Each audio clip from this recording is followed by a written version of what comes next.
A lot of connections So with just random didn't even people. didn't even know this. So my dad goes, well, I worked with Eric's brother when I was at Purdue National Bank, and they were both State Farm agents, and they did a lot of work with Purdue National Bank. Yeah.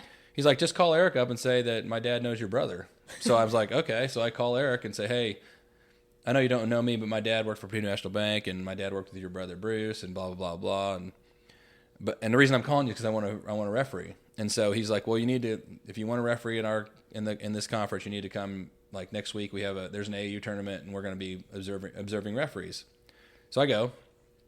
It was at North Central High School. I'll never forget this. North Central High School. It's like 11 o'clock on a Friday night. I'm working another game, and I'm thinking, oh, Wow. what did I get myself into? Yeah. Like, right? It's like, because AAU tournaments usually, the final game will start at 9:30 or 10, and then so I'm working at 11 o'clock, and I'm thinking, do I really want to do this? Like, what's going on? And so, as I'm leaving, one of the guys who's observing officials comes to me and says, hey, do you work college basketball? And I'm like, no. He's like, well, do you want to? I'm like, sure. Yeah. I mean, sure. I don't, how do you do that? And he goes, well, Eric, the guy who's the high school assigner, is a Division I coordinator for, back then it was the Mid-Con. Now it's the Summit League. So IUPUI, IPFW, Western Illinois, anyway. And he was also the supervisor of the Mid-Central, which is now the Crossroads League. So Indiana, Wesleyan, Taylor, Marion, St. Francis, Yep. Huntington. And he's like, there's a camp Mother's Day weekend. This is bad. Uh-oh. There used to be a big Adidas tournament at IU called the Adidas May Classic, and anyway, AAU has evolved since then, and that's not a big time tournament anymore. But at that time it was. So I went the next week to Bloomington, not knowing anything, just going and knowing I'm going to referee basketball, thinking trying to get hired for this high school league, and that was my ultimate goal. Yep. That was in May, and probably June, July, probably 2 months later, I'm sitting at home and I get an email that says, welcome to the Mid-Central. And I'm trying to figure out what the Mid-Central is because I'd forgotten. I mean, that was not even on my radar screen that I was going to be a college basketball referee. I mean, I wanted to, I think, after I kind of got into it, but that wasn't my goal. My goal was to work as high as I could in high school basketball. Right. So when I realized that this email was saying I was on staff for a college league, I was like, I don't know what to do. Like, who do I call? Like, what am I supposed to do with this? Like, right. So that's how I got into college basketball. It was, I mean, the series of events, like you were just commenting that, I mean, there was a lot of weird connections about how I got to that spot. But, since then, once you get into college officiating, if you really want to, excel at it and get to the highest level, there's a lot of other steps. So we can talk about that if you want, but that's how I got into officiating. Because I know you were just at a week event of constant, and it was a showcase exposure, right? Right. So I just flew to. So let me explain how college of basketball officiating works. So if you look at the map of the United States, yep. There's like the West. Okay. There's pretty much the Midwest, the South, and the Northeast. All right. So there's Power 5 conferences like the Pac-12, the Big 12, the Big 10, the SEC, the ACC, the Big East. Okay. So all those Power 5 conferences have now kind of morphed into a consortium. So out in the West, you have the Pac-12, the Mountain West, the WAC. There's like two more. I don't remember but those are all, so that, all those Division I schools are under that umbrella or consortium, right? And then you come to the Midwest, there's two. The Big 12, Conference USA, the Ohio Valley Conference. There's another one, I can't remember. That's a bunch of Texas schools, I can't recall. But that one's Midwest, but it's kind of South Midwest. And then you have the Midwest Consortium that I'm in, which is the Big 10, the Mid-American Conference, the Summit League, and the Horizon League.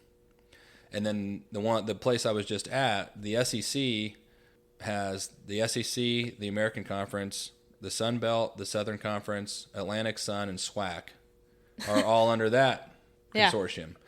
Then the ACC and the Big East kind of teamed up.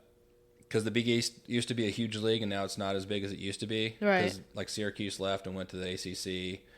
Georgetown's like still in the Big East, like Butler's in the Big East. It's not what it used to be. So they kind of combined. So the ACC, the Big East, Metro Atlantic, the Northeast Conference. There's probably another one I'm not thinking of, but Anyway, so that's how college basketball. That's what the landscape looks like if you want to referee men's college basketball. There's all those. So like you got the Northeast, you got the South with the SEC, you got the Midwest, 2 of them, and then you got the West.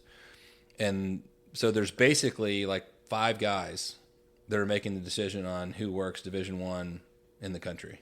Just 5 people are putting Right, so there's all these people on courts. Bobby Dibler in the West, Curtis Shaw in the West South, Rick Boyages in the Midwest, Mike Eads in the SEC, and then the other 2 guys, the ACC, which is Brian Kersey, and the Big East, it was Johnny Cowell. Those guys are the ones who ultimately make the decision on who's working Division I across the country. Out of all the applicants everybody else? There's approximately, give or take, there's 1,100, somewhere around 1,000, 1,100 Division I referees out of 330 million people in the United States. Holy crap.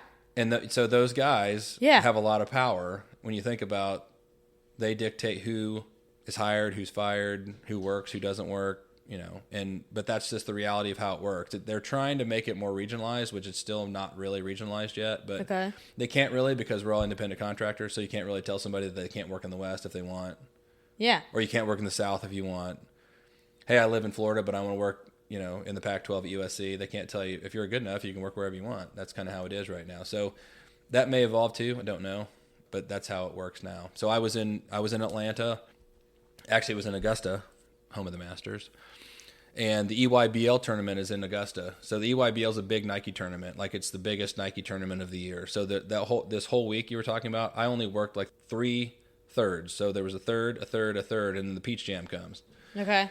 So the first week they're playing games every day, like a round robin deal. So those teams are playing to get for record. So if they win their pod, they move on to the Peach Jam. Yep. So I worked the front third of that. So I worked like play-in games basically. So it's still all the best. I mean, it's the best Nike teams, best players that play on the Nike circuit. There's also Under Armour. There's also Adidas. Right. And a lot of the guys typically, like not always, but a lot of the guys will play on the Adidas circuit if they're going to go to an Adidas school. I mean, that doesn't always happen that way, but a lot of the players kind of follow wherever it's branded. Wherever they're going to probably go. So like I use an Adidas school currently. It doesn't always happen that way. I mean, guys still recruit, like, they're not going to stop recruiting a Nike guy just because we're in an Adidas school, but a lot of times those guys will play on those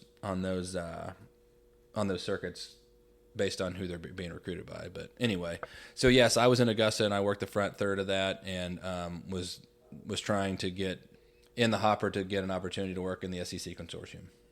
And how was that experience for you? It was great. Like, the guy that took over the SEC, he took over last year, was his first year, and of course COVID. I mean, there were no changes made. Obviously, there were no camps. You couldn't go to, when I say camp, they're clinics. When you go to these AAU tournaments, the AAU tournaments hire like the SEC consortium to come in and bring the referees. Yeah. Okay. And they pay them whatever money they were going to pay for referees. They pay to the consortium, and we actually pay money to go too. So it's kind of a money grab for the guy who's running the tournament or running the consortium. But that's the way it is. There's no other real good way for them. They can't see every referee in the United States, and it's impossible. The only way they can see guys is they invite guys to come and do their best, but there has to be a way to kind of separate people out. So, right, for sure. So that's how they do it. Where was I when I was talking about that? We were talking about, I was explaining how AAU tournaments work, but anyway. No, so yes. I know. The guy that is running the SEC now worked the national championship game a few years ago. He's been a Division I referee for a long time. I have a relationship with him. I worked his NAIA league for a couple years before he became the supervisor of the SEC. Yep. So we have a relationship, and so that is helpful. Doesn't guarantee anything, but I've also worked a Division I game with him in the past, which can't hurt because he's worked with me on the court, so he kind of knows. I mean, everybody that's there can referee, so it's more of a, it's a tryout. It's like you got to go look the best, run the best, handle yourself the best, be professional, communicate well. Right. I mean, ultimately, it's kind of like any sport, really. I mean, you have to be a good person, because if you're a bad person, and eventually people are going to find out that you're a bad person, then none of your partners are ever going to work with you because you're a bad person. So 1, you got to be a good person. 2, you got to be a good partner on the court, meaning you're always supporting. You're never going to throw somebody on the bus, throw them down the river, like tell the coach, I don't know what he called. He's insane. Right. You don't do that. So you protect yourself. You protect your crew, and you're professional. Like, you handle your stuff professionally. You don't. I mean, I don't. Some guys do what they want on the road. When I'm on the road, I go to my game, do my game, act professional, go to my hotel if I have a hotel, sleep, leave. Yeah. I don't ever want to put myself in a position where somebody can say, well, I saw him here, or he was with this group, or I can't believe that guy was out till 2 o'clock in the morning after his game at such and such a place. It's just, the reality is that image is everything, and you can get yourself in a bad situation pretty quick if you just don't act professional. So that's the long-winded answer of how I got to college basketball and how it works. And I'm very passionate about it. I love it. I'm driven by it. And that circles us back to our talk about CrossFit and why I continue to do CrossFit, because it helps me to keep myself in the shape that I need to be in order to do what I love. Yeah, I mean, that balancing already with those two things that you enjoy doing, it's incredible. But now it's like, okay, you were refereeing, got married, and then you started a family, and you're still able to continue to do CrossFit, referee, be a provider for your family, as well as be there for your family. So, like, is that something you have learned over time, and how to balance your wants, but as well as my family needs me too?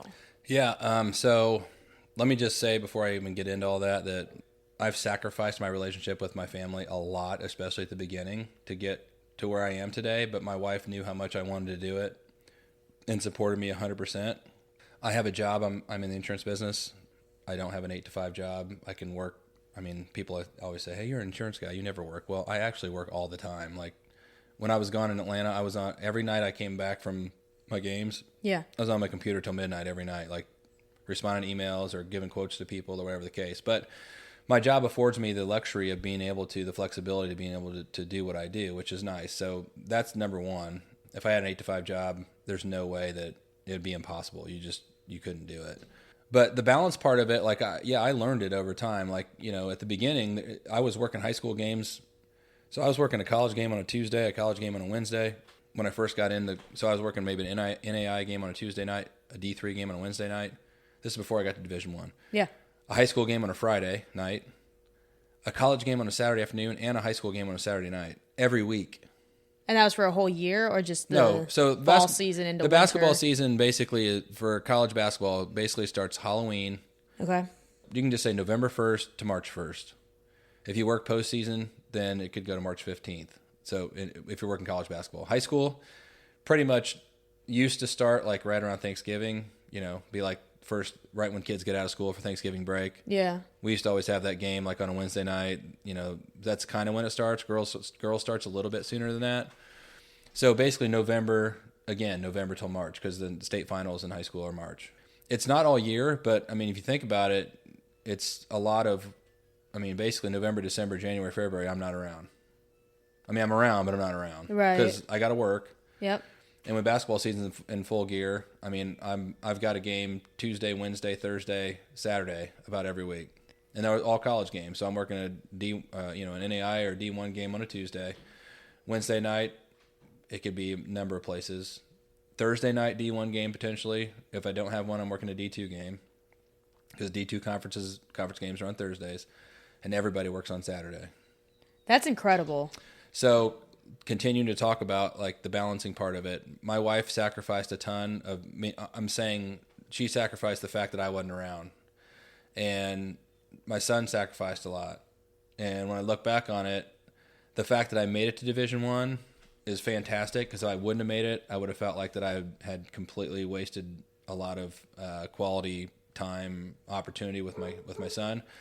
But in the process of all this, my son has gotten to do a lot of fun stuff with me. He's gotten to travel with me. He's gotten to meet a lot of cool people, lots of D1 coaches that he's gotten to meet over. He's had the opportunity to meet over time. He's met a lot of his, like, I used to work a bunch of IU practices. Yeah.